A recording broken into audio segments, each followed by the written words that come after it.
Vanmôre in die ateljee kuier Rian Benadi by ons. Man, dit was 'n lang ruk. Hy's terug. Goeiemôre. Goeiemôre julle. Hoe gaan dit nou? Baie lekker. Baie moeg. Moeg vir wat? Nee, nou. Hy laat nie vir my hou vir my besig in die aande Hoe hoor. laat het jy gisterand die bed geklim? Ek is seker so 10:00 se kant gaan slaap, maar toe word hy 12 uur wakker, 3 uur wakker, 4 uur se kant weer.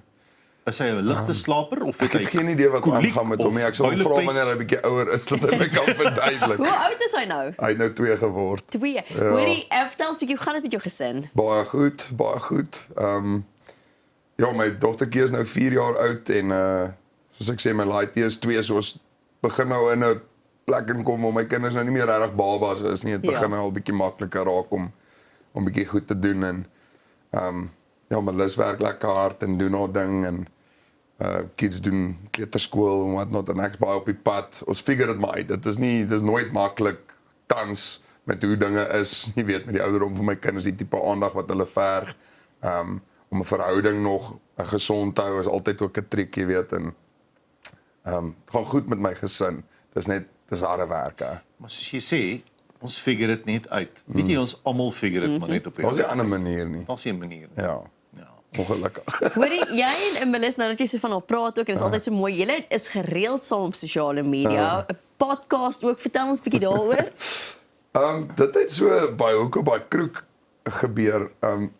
Ek was besig om my studio reg te kry om podcast daar te doen met ander kunstenaars en goed en ek was besig om my goedjies agter mekaar te kry. Hulle sê toe net vir my eendag, Rian, ek dink ons moet net bietjie oor ons huwelik chat en die goed wat mense al met ons gedeel het wat dit vir ons baie keer makliker gemaak het om huwelik en ouer wees en al daai goed te kan uitfigure. En toe sê ek wel ons het die platform met we might as well as dit enigstens iemand kan help dalk daarby om dalk net bietjie anders na 'n moeilike scenario te kyk dan doen ons dit. En Melissa is 100% die dryfkrag agter daai, maar ek love dit want dan kom sit ek en sy vra my moeilike vrae baie keer en ek kan haar moeilike vrae vra. En baie keer dan vra ons vir Ruben net, dis nou my assistent daar by die huis, en sê ek, "Jy sit net gou die kamera af, dat ons net gou hierdie uitsort voordat ons verder praat." Maar nee, Melissa het met daai idee opgekom en ek is so dankbaar ons doen dit. Ons kry so 'n ongelooflike goeie terugvoer terug. Nie net dat mense hou van om my en haar saam te sien nie, maar dat mense actually terugvoer gee van dat hulle vooruitgang beleef as gevolg van die raad wat ons dalk kon gee. En dis nie oor dat ons special is nie, dis net ons het met mense al gaan praat wat regtig special is en eintlik maar net die goed toegevoeg tot ons lewens en dit het gehelp so. Ek moet vir jou sê, julle is baie eerlik en gemaklik en op hierdie podcast. Dit is die teenoorgestelde wat 'n mens maar van meeste manicured versorgde beelde kry van ander kunstenaars. So bonuspunte vir jou daar. Baie dankie, ek waardeer dit. Die ander ding waar ek wil gesels, nou kom juis op hierdie podcast uit van julle, Yes. is dat jy soms nou begin skaak speel. My ou, wat het gebeur? So my broer het my 'n lang tyd terug het hy my gefassineer, Higard, my jongste boetie. Hy het die skaakbord opgetel en hy het begin speel en ek dink, weet jy wat, ek moes nog altyd beter as altyd my broers en alles anders. Ja, mos nog, ja. Kom ek vat ook die skaakgame op en dan kan ek en hy 'n bietjie te mekaar speel, dan kan ek 'n bietjie boelie, jy weet, online of wat ook al. So speel sommer op chess.com of wat ook al. Maar groot fout wat ek gemaak het, Higard is 'n fantastiese skaakspeler. Ek dink hy het soos 'n 1500 rating of iets wel. Ek kom nie verby 500 rating nie, like dit is net.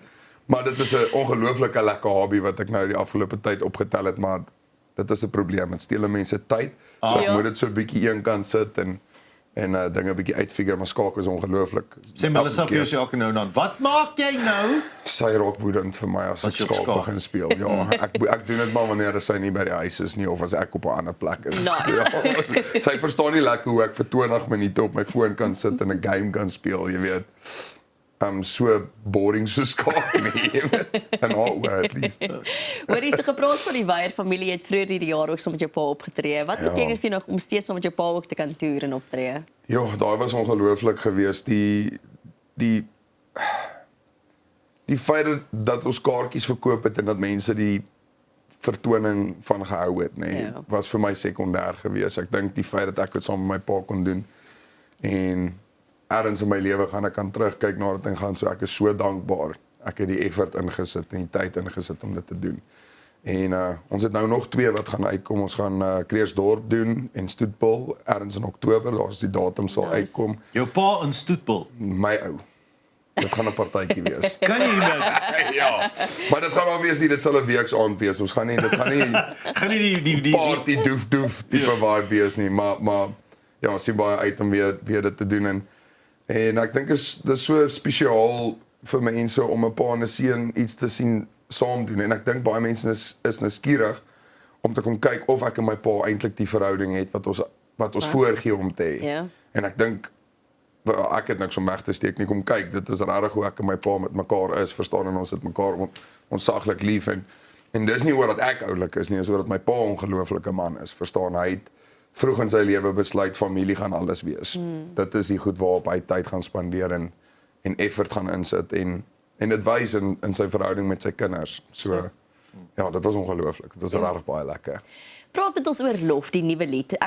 Waar gaan dit en gaan dit oor Melissa? Laat ons net hierdie debat wat daar aanlyn ook was net om seker te maak ons settle daai nou oor. Ek dink Melissa het nou onlangs begin die prentjie kry dat ek nie so onuitgesproke is oor waar my musiekheen gemik is nie, jy weet. So ek dink sy hoor dit nou. Lof het ek gaan skryf direk na ek en Melissa 'n fight gehad het. Ek onthou dit so goed soos gister, ek was woedend geweest, maar ek moes gaan liedjies skryf het want dit is ons brood en botter. So ek weet hoe ek moet iets skryf en ek onthou ek kom sit bo in die studio en ek begin daai woorde sing. En ewen as ek kwaad vir my vrou, begin ek toe dink aan hierdie goed wat ek sê en ek besef toe op 'n stadium, maar ongeag van al hierdie goed, sodra mens wil weet wat jy moet doen vir 'n vrou wat jou wat dit moeilik maak, dan bring haar nog, jy weet, en sing haar lof. Dit maak nie saak hoe swak dit partykeer gaan nie. 'n Mens moet uitfigure in daai tye hoe om die ekstra myl te gaan, want ek dink is daai huwelike val en breek uit mekaar uit die dag as iemand besluit het ek kan nie 'n bietjie verder gaan nie. Ja. So ja, ek dink die hele prentjie vir my maar agter hierdie gesprek met Melissa half of 'n geliefde is dis die ding wat eintlik incredible is mense sal jou vra, is jy regtig lief vir my? En die probleem is jy sal nooit weet nie, want die enigste manier wanneer ek eerlik oor jou kan praat is wanneer jy nie daar is nie. Ja, Dis die waarheid, nee. Ja. En so ek dink eerlikwaar wanneer jy iemand hoor, iemand se lof sing terwyl daai persoon nie daar is nie, dan weet jy hoe voel daai persoon eintlik oor daai persoon. So Absoluut. ja. Baie dankie vir jou kuier vandag. Ons nou Dit was tyd so ons gaan lekker. bietjie eers na die musiekvideo kyk van Lof. Lekker. Maar baie dankie vir die chat en ek hoop ons doen dit bietjie meer. En dit sal baie lekker wees. Dankie Pierre en Jennifer, ek waardeer dit. Was Nou ja, lekker daar is geweest. dit. Rian Benadi en hier is die musiekvideo van Lof.